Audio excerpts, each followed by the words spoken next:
It's another dose of your very regular podcast with me, Aenimus, and we have the lovely Lyft. Hello, good to be back. And obviously the lovely MaxxMaxx. Hello. Hey there, thanks for having me. Just before we start, a couple of things. Congratulations to everyone who got commendations, old and new. We have a new gold winner with us today. That's Max, obviously. And then old news, Lyft with another gold to his large stack. So we'll be talking to Lyft about that too. So well done, Lyft. Well done, Max. Also, wanted to do a very, very special thanks to everybody on KOL, outside of KOL, who is an essential worker. Some of you might not know, but Lyft is an essential worker. And on the behalf of everybody, we thank people like Lyft for doing what they do in these unprecedented times. And I, for one, hope we go back to precedented times very, very, very quickly. But hope everyone's staying safe. Yeah, looking forward to precedented times. I like that. Looking forward to precedented times when Lyft gets 2 golds instead of 1. Oh, yeah. Thing is, now the curse is lifted and he's not... Well, the curse hasn't lifted because now he's got the softcore gold curse. The pressure's off. I can just enjoy myself now. We're thinking about having a Discord pub quiz. There'll be some KOL related questions. There'll also be lots of non-KOL related questions. I need to come up with things that people can't just Google. Not that people would just Google, but like it makes it more interesting if people can actually have these questions that they search from their own well of knowledge. My simulator, I'm updating the simulator to be better than ever. It's very close to being finished, and then we can do lots of new locations, new zones, things like that. So that'll be fun. A. Sawyer's been streaming semi-regularly, so there'll be a plug to his stuff later on. I will make sure and include a link to his channel in the show notes. The perm list is not updated. But that is on the list to update, so I'll let you all know when that's finished. That's definitely high up on the list. Let's move on over to Max. Max, first question we have for you is, where's the name Max with 2 X's? Where does that come from? What does it mean? Basically, when I was in the 4th grade, my name is Max. My name is Max with 1 X, but I decided that 3-letter names are not cool anymore. And so on all my tests and every paper I ever handed in, I started spelling it with 2 X's. And then I kept doing it up through high school, which is around when I got into Kingdom of Loathing the first time. I don't know why my name is Max with 2 X's twice. Probably because Max with 2 X's once was taken. So yeah, that's pretty much what happened. I always love these, like, oh, well, I was a kid stories for usernames. Do you have a competitive history in other games besides KOL? One thing that's kind of cool is that Kingdom of Loathing basically started my introduction to competitive games. Like, it was my first interaction with a system that had deep competitive mechanics. But when I was first into Kingdom of Loathing like 10 years ago, I liked it a lot, but I didn't really know what it meant at that time to learn with intent and to kind of enjoy the process of like failing and failing and failing until you learn how to succeed. And so, over time, like I played a lot of it and I enjoyed it, but I also got frustrated that I wasn't beating my 6-day Ascensions. But it did open the door to my next competitive hobby, which was real-time speedrunning, because I liked the idea of being able to beat your old time. So I did speedruns of Majora's Mask and Ocarina of Time for a couple years. And then my favorite, like 6 years ago, my favorite speedrunner, Narcissa Wright, made a video that was titled something like "Why Super Smash Bros. Melee is an Interesting Competitive Game." I fell in love. It was like the perfect game for me. It is like blindingly fast. You're pressing, 6 to 7 buttons per second, despite it being ostensibly a casual party game. And then, so it takes like a year of practice just to be able to control your character well. And then that opens up to a really nice, deep psychological game. And so I played that for 6 years, and I played a lot in Massachusetts. And so became the best player in Massachusetts by a pretty large margin, but like around the top 5 in New England. And it was like a ton of fun. And I would say that the New England scene is like pretty comparable to the scope of the Kingdom of Loathing scene. Like, roughly like tiers of involvement, like people who are spending more and less time with the game. And but I also competed in national tournaments as well. And basically during the last year, I was like, okay, now I've come so far in learning how to learn and learning what the most enjoyable parts of like failure are. And so I really want to try Kingdom of Loathing again and see if I can kind of put my heart into it for, for a season and see how it compares. And I did, and it was a blast. How much overlap would you say there was in like the competitive mindset in Melee versus KOL? Because one is obviously real time and the other is not.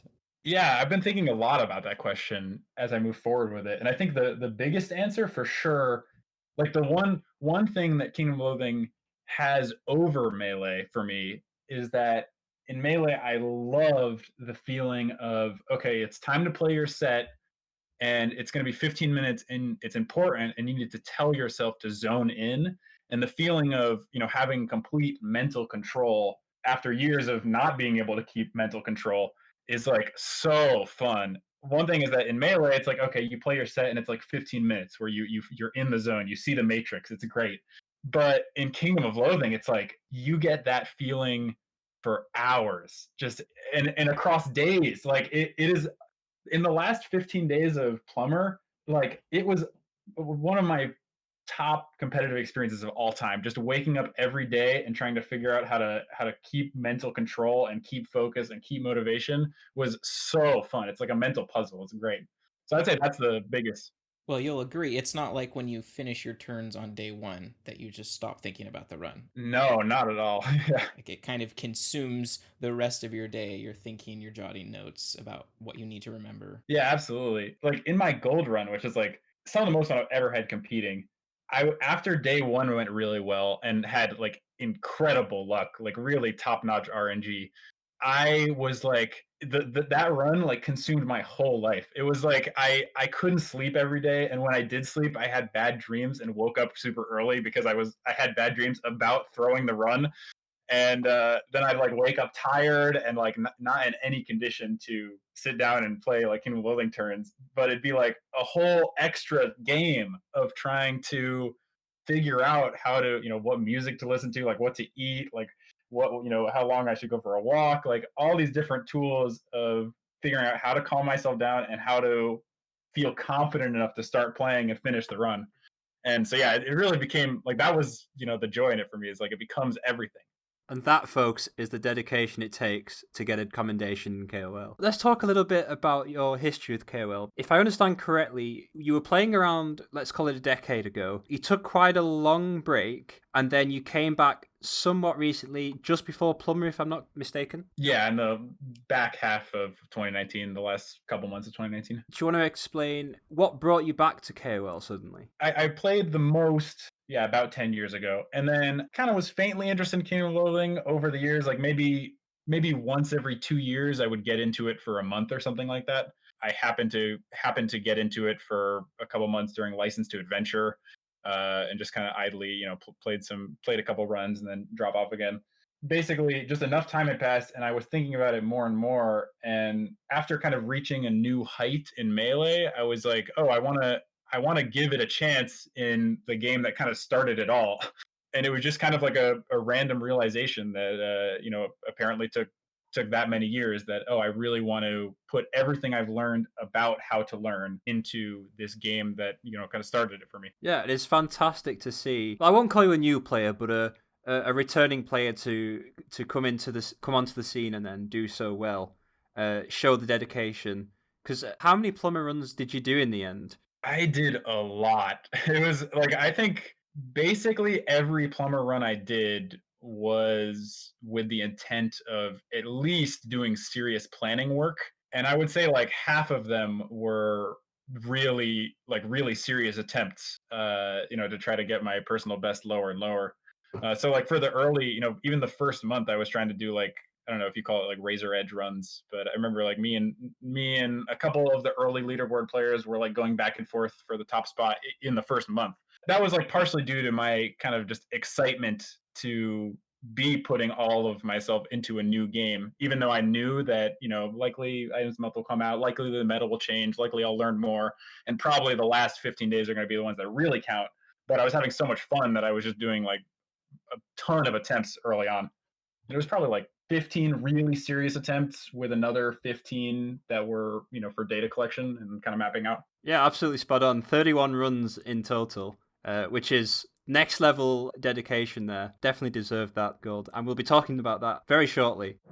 We're just going to have a very brief, not overview, but discussion, mention of the new path, which is low-key summer. Any brief thoughts on the path, folks? I'm excited about it. I think mainly the obvious excitement in it is that we are going to get a chance we're going to have a reason to dig through all these zones that we never would have touched. And not just like spending turns there, but like actually, combing through wiki pages for like all the item drops of all the monsters and all the things you can craft from all the item drops of all the monsters, and looking at all the different phyla for the snapper. I really like that. And so I'm kind of excited to get digging in the wiki pages. That's my initial impression. I think Lyft would prefer to comment later down the road. Is that right, Lyft? I'm going to save my thoughts until I've actually played it. At this point, it'll probably be sometime in June, hopefully with a new item of the month. For me, I really like shake-ups to routing. So what was really cool about Dark Gift, if we all bask in the nostalgia of that path, was how we had to go to ridiculous places that were never ever before anything even close to speed. I'm of course talking about Space Gate, dumb mechanics like putting on HP regen, so that when you take damage that beats you up, you don't actually die, so you don't have to waste a turn in your casket, whatever. That was really interesting to me. There are a couple of things which are quite interesting in this path, in that you can do the hidden temple quest. This is something that a lot of people don't even know about because no one ever does it. You can open the hidden temple using conservatory and a couple of other things, including a sewing needle. We haven't done that since G-Lover, I think. Well, it was absolutely necessary in G-Lover. It's not strictly necessary in this new path, but because you're spending 12 turns in the conservatory, there is no real loss to doing it if you can get the other stuff. And with the new lockpick skill, you do kind of, quote-unquote, have a free fat loot token, at least in hardcore to some extent. What I'd like to see, especially from like the next items of the month, is something that rewards players for going a little bit out of the way, because we're going to all these new locations we don't usually go to, like Knob Cob Kitchen. If there was something about going to all these obtuse locations that were rewarded in some way, either through the filer that exists there or crazy new mechanic we've never dealt with before, that would be really, really interesting for this path. Because on the surface, the path is quite simple. It is essentially multiple locations that have a bunch of delay stacked on top, but that can be interesting if it creates new kind of choices, new decisions about which quests to do and don't do. But we'll see what happens in the next few items of the month, like Liv said, and then I'm hopeful. I'll put it that way. I wanted to just really quickly ask you, do you have a particular opinion about preferring 3-day hardcore or 2-day hardcore? My opinion on this is that 2-day hardcore is really fun to do because you essentially, you play day one, you play day two, and you can have that instant gratification of your run being finished and knowing whether you've succeeded or not succeeded. Whereas if it's 3 or 4 days or longer,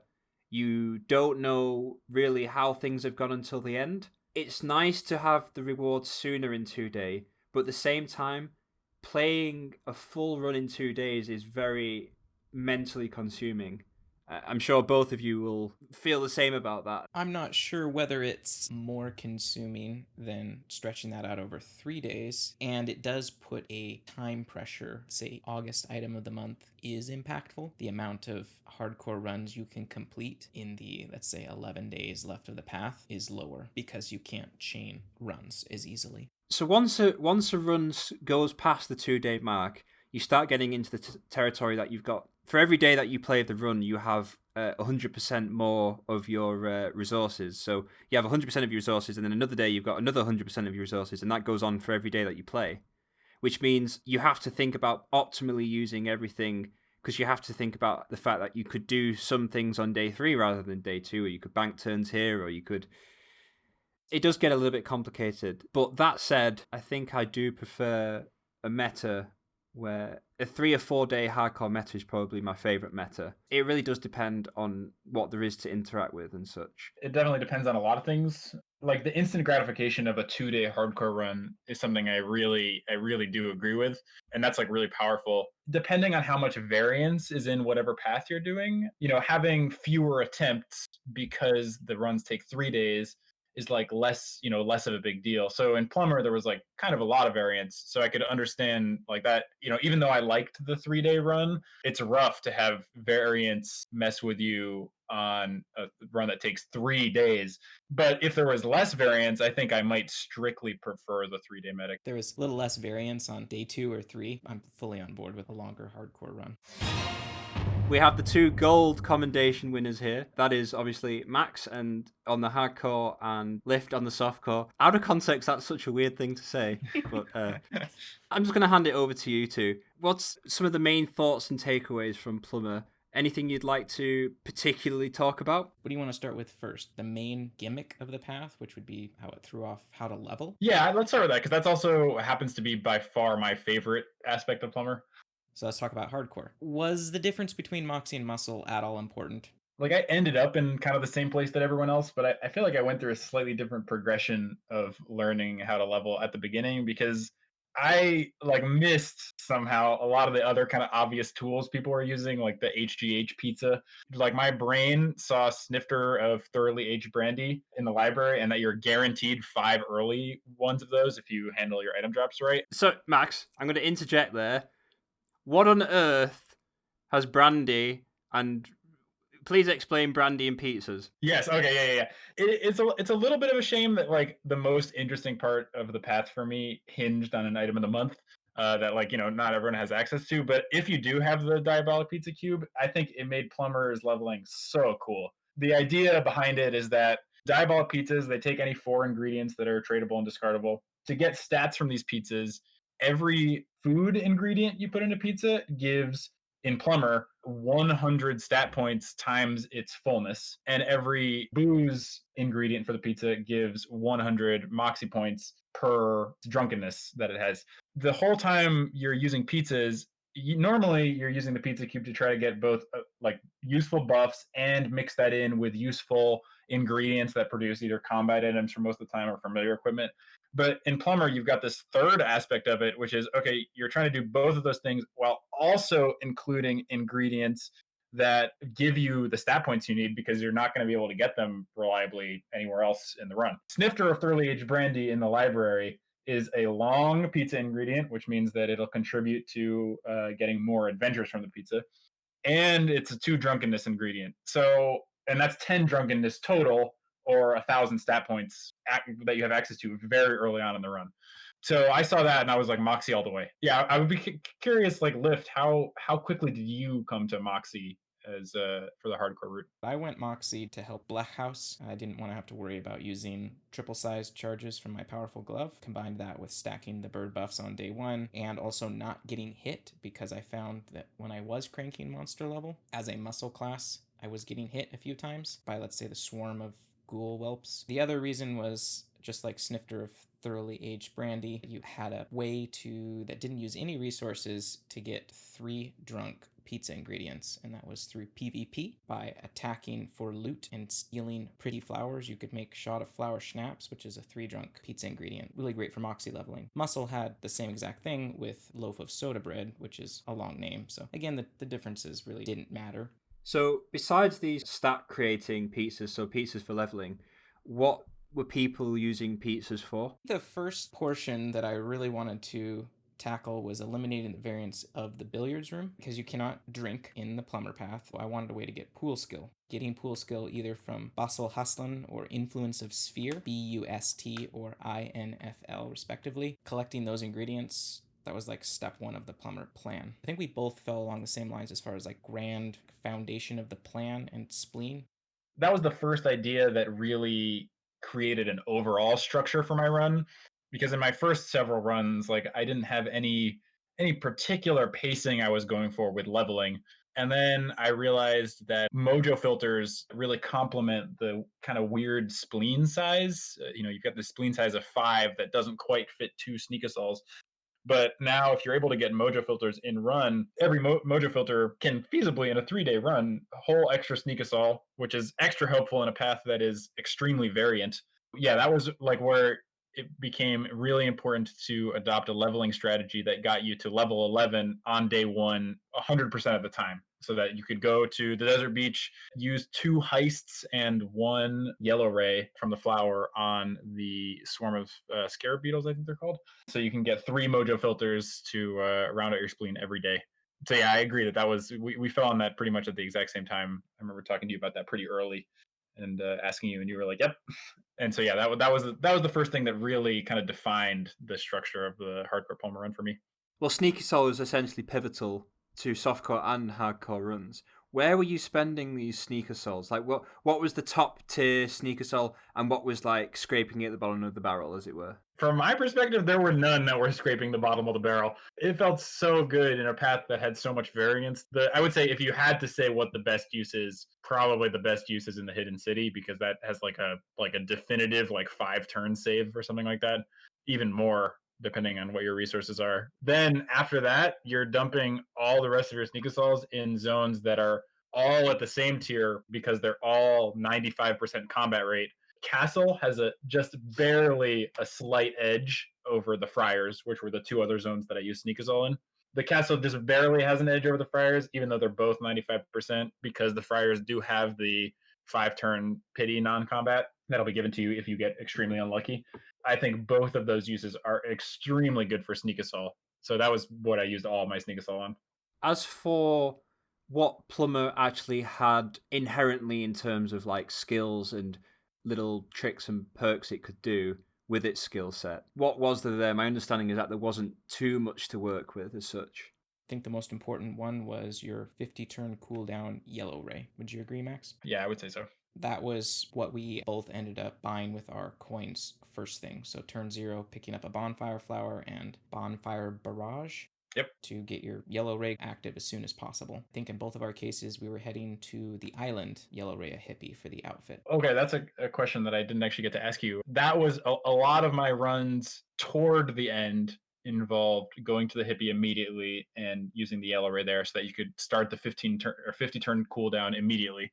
But towards the end, I shifted, and I'm not sure if this was a positive change, but I shifted towards delaying the yellow ray slightly, still doing the hippie immediately so that you could do it before level 9 added the non-coms to the hippie zone. Still doing the hippie immediately and just sabering it instead, get the outfit. And then I would delay the yellow ray, the start of the yellow ray cooldown by 15 turns or so, and instead use the black cloak in the Black Forest. Just to clarify, we were placing a lot of priority on that black cloak pizza ingredient, and that gave us a zap one. But what we were actually using that zap one for was if you spend a clover in the it's not yours, it's mine, you would zap the unwanted ore. And by getting your zap wand as early as possible in the run, day 1 or day 2, you got more chances to re-zap the unwanted ores, hopefully into the correct ore, so that ideally you'd only be spending a single clover and 1 turn for all 3 of your ore. Did you yellow ray that or did you heist it?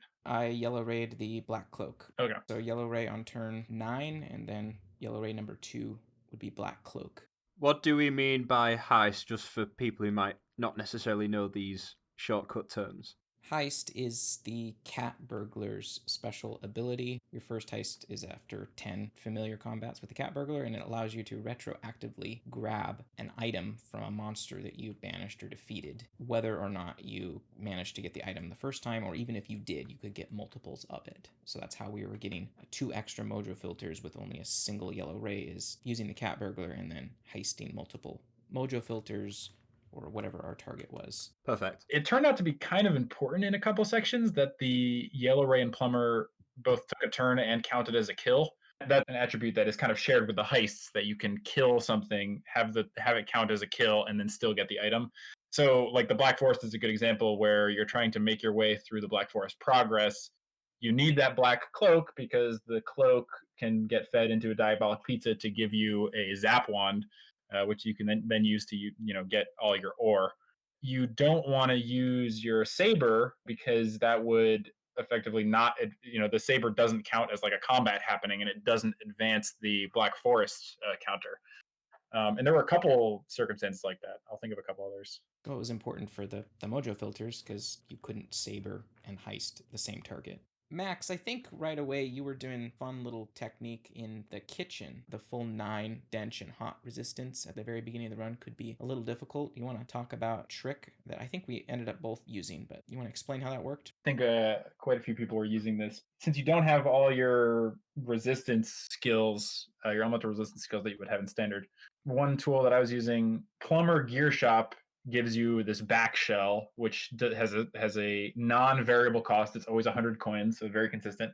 Whereas the badge, buying the badge that gives you elemental resistance is a really unfortunate target at the beginning, because every badge you add basically adds the coin cost of the last badge, which is increasing over time. So buying one extra badge could, increase your coin cost by 300 or something like that. I took the back shell immediately for 100 coins, but the back shell conflicts with the vampiric cloak, and the vampiric cloak has an elemental resistance skill. So I was usually on turn 0 fighting a free monster, usually my voter wanderer, getting the resistance skill from the cloak. Then the free kill doesn't take a turn, so that you can still maintain that 1 turn of elemental resistance from the cloak, and then taking off the cloak, putting on the back shell, and then using the doctor bag free kills plus the Kramko Wanderers to extend that 1 turn of +2 resistance for almost the entire kitchen, or at least until you've hit 3 instances of 4 drawers, which is when you know you're guaranteed to make it in 7 turns. That's super clever. I approve. It felt really fun to use 2 different back items and gain the benefits of the resistance from both. I think the kitchen, I don't think we've ever used free kills in there before. So it's really cool that was an optimal play. There's also one other really marginal benefit of using free kills in there, and it might seem counterintuitive. It meant that you didn't drop as many Kramkos in the kitchen, which was actually good. Right. Kitchen monsters dropped extremely valuable ingredients for your pizza. So that was just a weird side benefit, because you weren't actually spending the adventures. Which ingredients were of note in the kitchen? Hardcore, you would like the leftovers of indeterminate origin, nice long letter combat item. It's super long. Accidental cider was a booze. 3 drunkenness for an A ingredient, which is really nice. It was more relevant in softcore because there was large fullness items from the kitchen.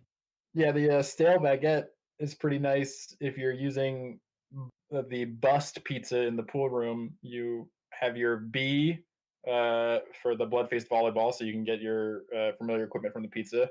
Then U's are a little hard to scratch up, but the S from the stale baguette fits really nicely in the bust pizza, in a place where it was kind of hard to fit stat gains in the bust pizza, but that was one that really worked nicely. It worked nicely in both hardcore and softcore, because shot of flower schnapps was your S in hardcore.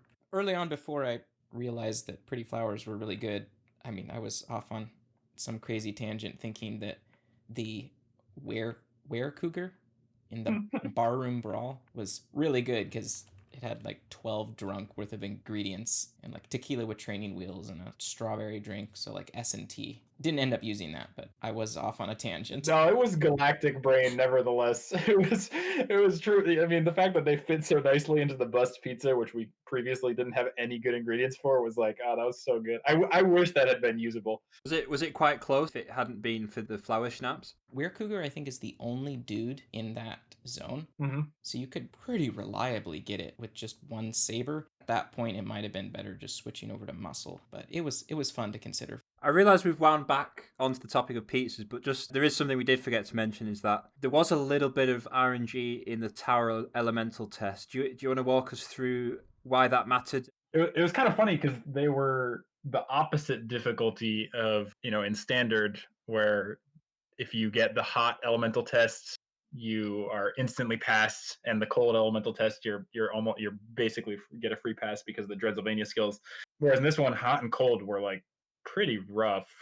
The other 3 were doable with quite a bit of planning. Sleaze was the one that was actually, you think it's going to be easy because you're like, well, I'm building up all this sleaze damage for Zeppelin protesters, should be no problem. But more often than not, the Spoon Boon was responsible for just pushing you barely to that 200 sleaze mark with Dirty Pair. I don't know about you, Lyft, but I in the planning I had to reserve a pizza spot just in case the elemental test was rough. This year, you're always going to be trying to get a black cloak or some form of cloak for a pizza ingredient, but since we had a convenient yellow ray, that was obviously something we prioritized. Max, you were doing a bit of juggling around with your God Lobster resources, I believe. Because a lot of times, since getting to level 11 was so important for multiple reasons now, because the black cloak is added upon the mojo filters, it was like really important to get the most out of Astro hot dogs. So the most stats out of Astro hot dogs. So a lot of my day one involved kind of like getting pizzas with a lot of booze to get me up to a certain threshold, and then just kind of paying close attention to where my hot dog stats landed within the pretty wide range that hot dog stats can land in. And then like if my level 7 hot dog like fell on the lower side of the spectrum for how many moxie stats you can get me, then I would maybe use more God Lobster stats to bump myself up to the next level so that my next hot dog would be guaranteed to get me even more stats. Like even though the leveling progression was like sort of solved by the end, it still felt like something you needed to pay pretty close attention to, which was nice.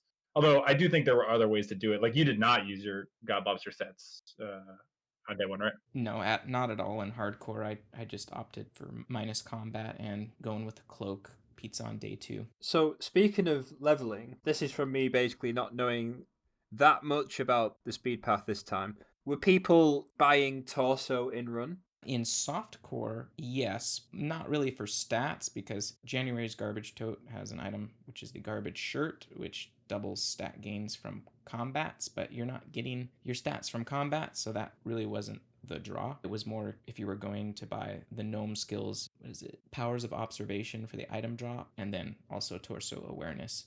So it was more like because you had the expendable cash in softcore, you would get the item drops, and then you may as well get the torso as well on the side. It was marginally useful to equip, let's say, a red shirt from red boxes for a little bonus monster level. I see. You ended up doing that in your gold softcore? Yes. Interesting. Okay, that's super cool. That's super cool. Oh, you didn't end up going gnome with your softcore? No, I this feels like it probably lost me a turn or two because we talked a lot about how the low end pulls in Plumber were not very good. Like your last one or two pulls might only be saving a turn.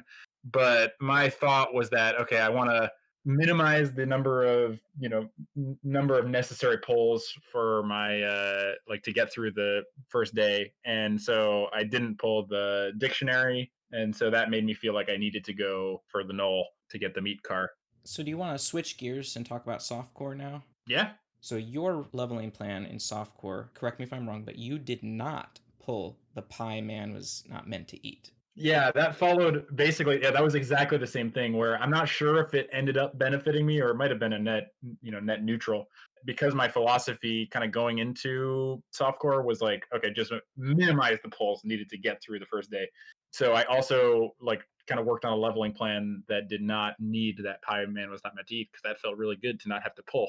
And I relied very heavily on using my hot dogs at a time when they earlier than you probably did. Like I think I started using hot dogs at level 7 or something like that. Wow. And that got much fewer stats from them and much fewer adventures at a path where adventure gain is like pretty important. So basically the reason being that my leveling strategy was like completely propelled by the deluxe layer cake. So I felt like, okay, if I can just get to level 10, the deluxe layer cake will carry me the rest of the way, and I can maybe save myself that pie man was not meant to eat pull and make up for the losses on the hot dogs with that pull, hopefully. But I'm not sure if it worked out, quite well. I think I took an approach that gave me more wiggle room for the variance in not only the hot dog stats, but the deluxe layer cake stats. Yeah, definitely. But as far as my leveling plan, I did go with the pie man was not meant to eat. I consoled myself with the fact that I would use that pie in a pizza and combine it with the PAI pizza painted on bikini, so I could do a 2-for-1. Pizza slots in softcore were tight, getting my sleaze damage in addition to my main source of leveling. was getting like 20-ish turns of painted on bikini, and that would be enough to finish Black Forest and then go immediately into the Zeppelin mob with that buff active. It didn't feel wonderful pulling it, but it just simplified the leveling process and ensured that I was hitting level 12 on day 1. To kind of conclude about Plumber, were there any like secret tips you've kept to yourself until now? Either of you this goes to? I don't know if it was secret, but I find it quite amusing that I could actually justify pulling a bundle of firewood in my softcore run. That was so clever. As a backup plan to rolling low on stats, because the 2-stick foods were actually really, really good at giving you stats. With your stat multipliers and everything, you could get between 350 and 600 stats for 1 fullness, which is hilariously way better than the item of the month mushroom that you could eat for less adventures and less stats, but also the bonus that you'd have a couple extra sticks to maybe pick up the monster level accessory. The only thing that I did in run that I didn't see talked about very much turned out to not be not have a strong net positive in my favor, because I think Lyft, you got the most sausage goblins out of any of the hardcore runs that were at the top of the leaderboard. Basically, I kind of went into hardcore with the philosophy of really trying to maximize sausage goblins by maximizing the use of lefty, which I kind of wasn't expecting when the left-hand man came out. Would basically like add up all my guaranteed delay burn turns, which was like, somewhere in the realm of like 69 that would be like really easy to burn, and then split up that from the number of like leftover extra turns I would have in delay zones, and kind of weighed the sacrifice of going into those zones pretty early when I only had like a 20% chance of end of the day goblin, and sacrificing whatever familiar would have helped me for lefty. It basically seemed like I was getting a lot of goblins on day 1 and day 2, and it might have paid off, except for on my day 3 hardcore run, I screwed up my goblins slightly, was unable to get my last one. But yeah, that's the only thing that I kind of wanted to talk about more in Plumber, was like, I think that lefty has potential for the future, especially in this path coming up that has so much more delay. I went triple hero key lime pie in my diet. Did you do that as well?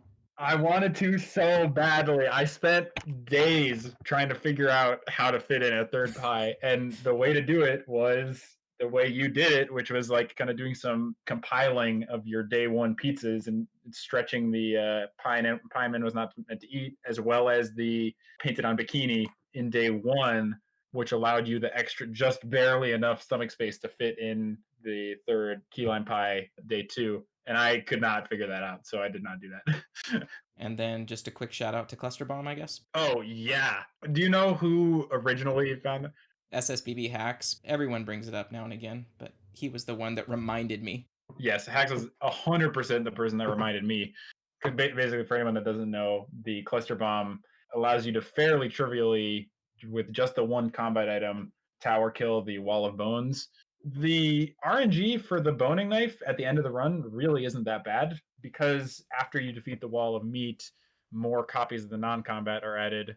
It becomes like really not too bad to get it at the very end of the run, but it's a spot of RNG that's at the last possible moment.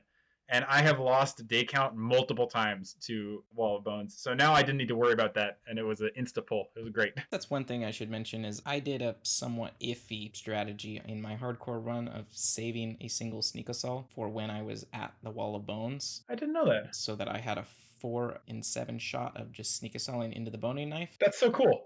That ended up working, but that was after I had just spent 4 turns in the 8-bit realm, so it felt a little less exciting.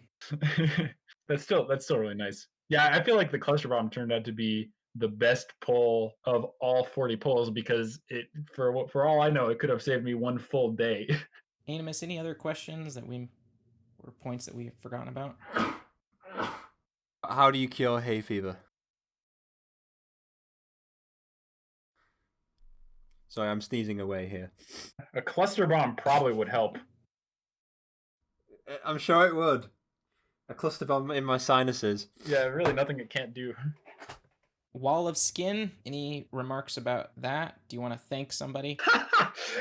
Yeah, the TES basically gives this kind of incredible strategy of using the Fantasy Realm GEM to reduce your maximum HP down to roughly 100, or so that you could then use a super deluxe mushroom in combat, which heals a full 100 HP to survive an extra round of the Wall of Skin, which is very rarely ever possible without doing that. So yeah, we had kind of figured out Wall of Skin and we were tower killing, but it wasn't. There was variance. And there was like scary variance. Maybe it's like a 20% chance that you fail, but if you fail, like that is the worst turn you could possibly be losing at the very end of a run. And so that made it 100% consistent and was awesome. Yeah, so thank you, Erosion Seeker. What's the next level after Galactic Brain? Because whatever that was is definitely one up on Galactic Brain, I think. Super mega galactic brain. That's what I think. Yeah, something like that. I did mean to talk about this at the start. Lyft, if you think we should. I think we have enough time. There's honestly not that much to say about them. Items of the month, folks. Let's pretend that. Rewind to the start of the podcast where I didn't just look at my notes and ignore them. Left Hand Man. I think this is something which it's got significant potential for the future. I think people will agree with that much. Yeah, I think so too.